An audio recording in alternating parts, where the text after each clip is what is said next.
Hello guys and welcome to another video. Today we're reviewing episode 4 of the Percy Jackson Disney Plus TV show, and oh my god, do we have so many things to talk about. It was everything we could have ever asked for. Everything I dreamed of. I am traveling through New Zealand with my family while we're all living in a van, so the quality of this video is gonna drop a little bit. This quality will return for the second half of the season once I'm back in Spain and able to film in my actual room with a tripod and with a ring light. Let me just start by saying that this episode is tied for my favorite episode with We Captured a Flag. I don't know what it was about it. I do know what it was about it. It was all the Percabeth moments. They were great. The action flowed this time. The pacing was good.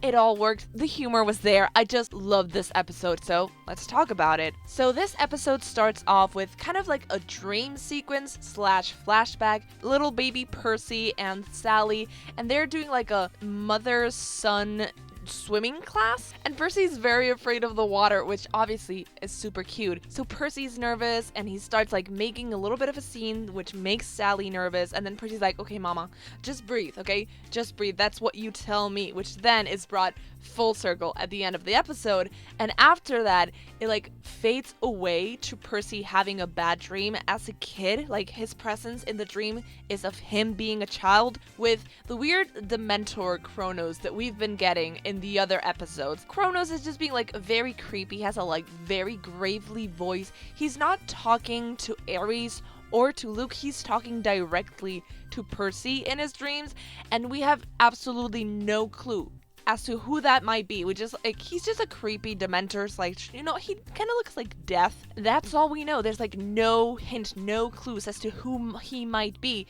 if you haven't read the books. So we get that, and then Percy wakes up from the bad dream, and suddenly, for some reason, which we don't know, if we haven't read the books, we have no clue as to why Percy, Annabeth, and Grover are suddenly on a train. I mean, we know why, but we definitely don't know the how. Like, they just teleported there. They killed one of the Furies, they killed Medusa, and now they're on a train. How? Like, how are those facts, how are those two things linked?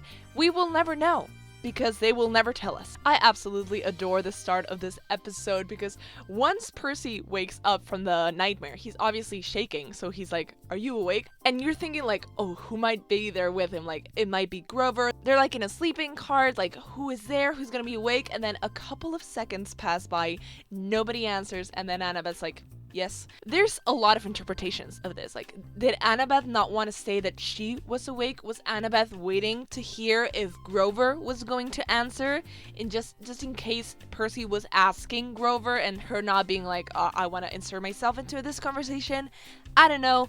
I loved it. And then they have like not their first, but a very important heart-to-heart about their parents and how they view them and the relationships they have with their godly parents. We also get a little bit of backstory about Annabeth and Luke and Talia. We get told that Luke befriended Annabeth like straight away. He saw her and he was like, I'm gonna protect this 7-year-old forever, like with my life. But Talia was there and she's like, no, she made me earn it, which is very funny. And Percy is not like, he doesn't like that mentality, which is going to be brought full circle when Percy and Talia meet in season 3, because he's like, I don't like the way you act, I don't like the way you think, I don't like the way you behave toward your friends, which is gonna be great. I love when they interact like that. I love when they clash. I just love it. Once Percabeth is done having their heart-to-heart, they laugh a bit, and then suddenly they wake up Grover, who's like being very, you know, grumpy about being woken up in the middle of the night, obviously. And there's like a funny scene.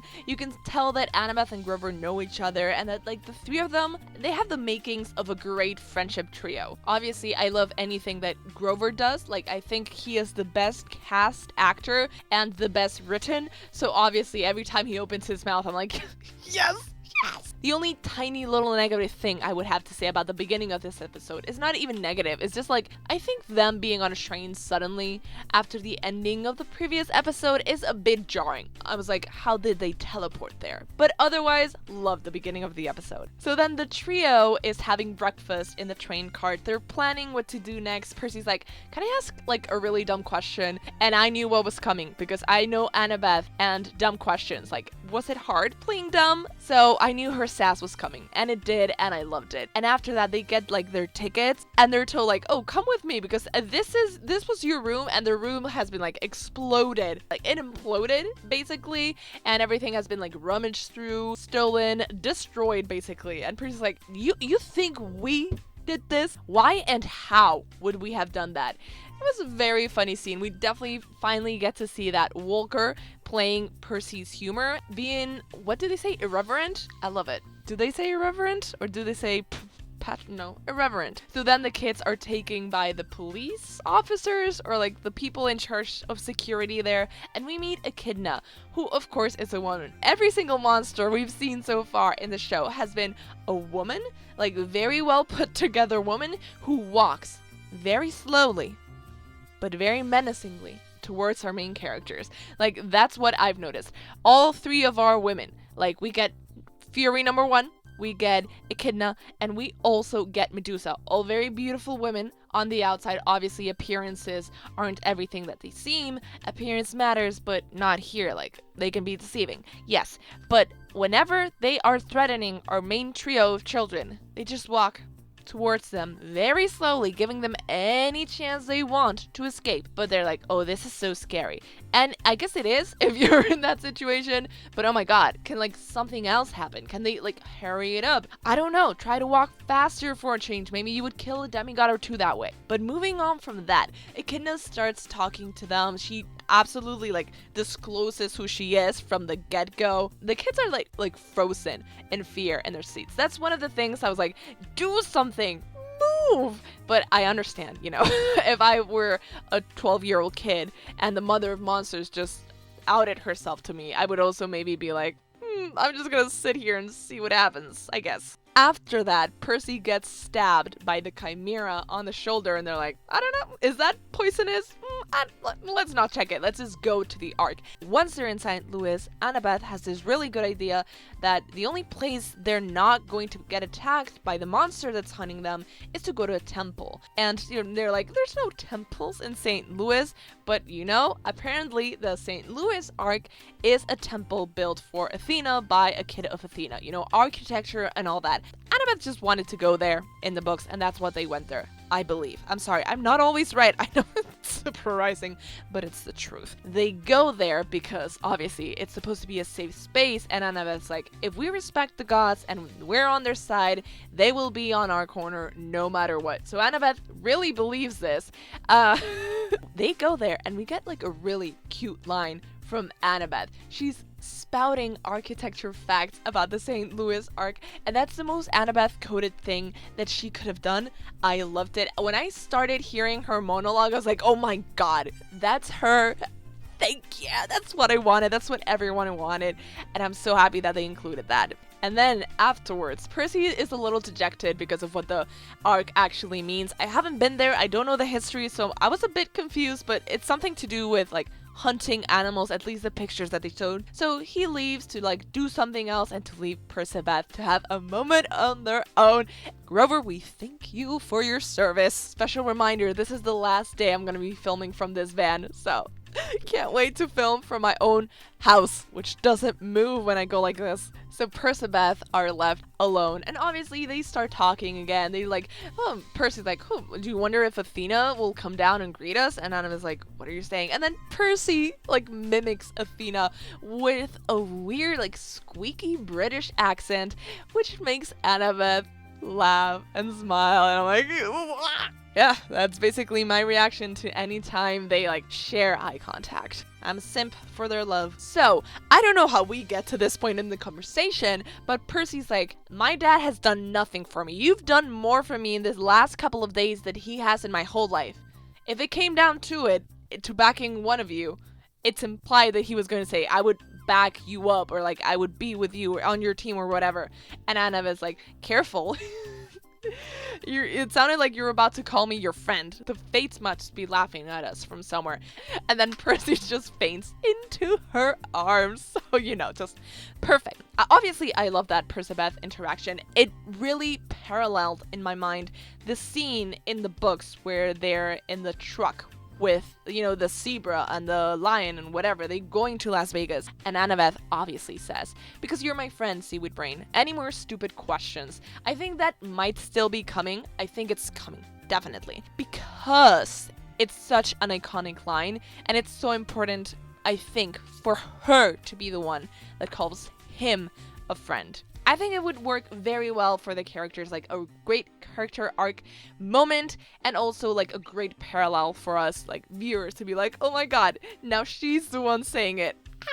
I think that'd be amazing. And after that comes the absolute best scene from the whole show thus far. If you don't know what I'm talking about Annabeth and Grover knowing that Percy's sick because, he's been impaled with venom, and them taking him to like the nearest water fountain, sitting him there and splashing him with water like he's a beached whale. I absolutely burst out laughing at that scene, even though they had shown it to us in the preview of the last episode. So thank you for writing. I think that was the best written scene of the whole season thus far, the best shot scene with the best humor and the best visuals. It's like a very simple scene, but that right there just encapsulated all of the Percy Jackson vibes for me. I thought that was perfect, like 10 out of 10, 100 out of 10 to that scene. I loved it so much. Like, Annabeth is like, I think I might know what to do. Just splash him with water. And Percy's like, okay, I think it's working. I might be feeling better. Immediately faints. Obviously, the whole temple thing was supposed to work, so when Echidna shows up again, walking slowly, menacingly at them, she's like, let's get into the temple. And then, Echidna gets into the temple as well, so they're like, well, shit. The word I was looking for before was impertinence, not irreverent. I think both work. So once they're getting on the elevator to go up the arc, Annabeth actually hears Echidna say something to her, and Percy's like, what is she telling you? Because he knows, like, Mrs. Dodds did that to him, so he knows they can do that. And Annabeth's like, well, my mom isn't going to help me because she was actually offended by us sending Medusa's head to Olympus. And Percy's like, but I did that. I was the one who was, and I quote, impertinent. And she's like, well, she took it as my impertinence as well, because obviously I didn't stop you. And this is a great parallel to Medusa's story with Poseidon and Athena. It happened the previous episode. Annabeth was like, you were the monster, blah blah blah. You were the one who shamed my mother, blah blah blah blah blah. Athena is the best. You should be on her corner. And Medusa was like, I would have loved Athena forever, but she ignored me, and then she shunned me once I got her attention. And that's literally what happens with Annabeth. She's like, she's Athena's prized daughter, no, F you, you're going to die. Like, the mother of monsters is going to kill you in Athena's temple because of some impertinence related to Poseidon, Percy. Athena sucks, basically, is what we're saying here. They get to the top of the arc, and they know that the Echidna is following them. So Annabeth, very heroically, and, having the most experience, is like, I'm gonna sacrifice myself. She doesn't actually say that. It's implied. And I'm gonna stay here to hold her off. You guys go, do what you need to do, and don't look back, because basically I'm gonna die. She has accepted her fate at this point. And then we get the second best scene from this episode. Annabeth is pushing them out. They got everyone out of harm's way, pulling the fire alarm, a classic. So she's pushing Grover and Percy out. Percy is about to die. His face looks ashen, pale. There's red under his eyes. He can barely stand up by himself. He's getting half carried by Grover. He's getting pushed by Annabeth down the stairs because she wants to save them. And he stops. He's like, you're not going to stay. We're all leaving. And I was like, no, I have to stop her. I have to buy you guys some time. So Percy's like, okay, wait a minute. Take my sword. Uncuffs Riptide, gives it to her. And she hesitates for a second because obviously she must know that it's his sword. It's a big deal that he's giving it to her to protect herself. She grabs the sword, and Percy pulls a reverse card on her.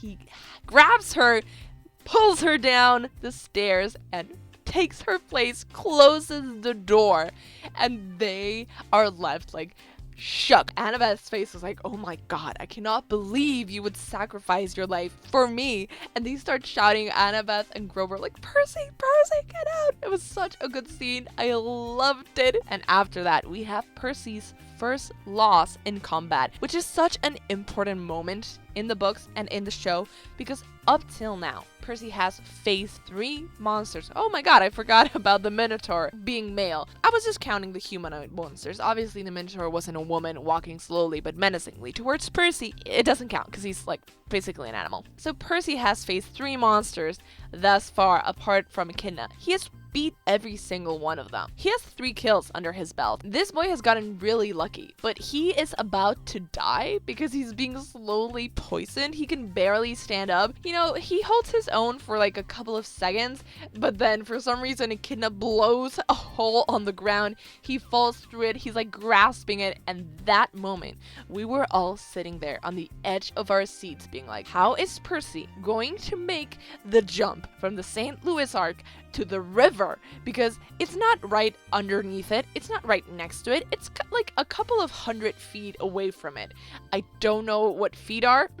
I do not. I'm European. I do not have a firm grasp on like how much a couple 100 feet is, but I imagine it's a lot. But that's always been everyone's biggest question. Obviously not mine, because when Percy told me that he jumped to the river after jumping from the St. Louis Arc, I, a European who has never heard of the St. Louis Arc before, when I was a 12-year-old, I was like, yeah, sure, it must be right next to it. So when people started complaining, like, how did he do that? I was like, what do you mean? What do you mean it's not right there? We finally got our answer. Oh, that was so cool. Like, it changed from an outside point of view to Percy POV falling down and being caught by like a swirl of water coming up to him, like a jet of water. It was very, very cool. Very inspired camera work. So the funny thing in this episode is, and not funny haha, funny weird, is that Annabeth practically begs her mother for help, and she gets ignored. She basically gets a monster thrown in her face. Percy is like, I don't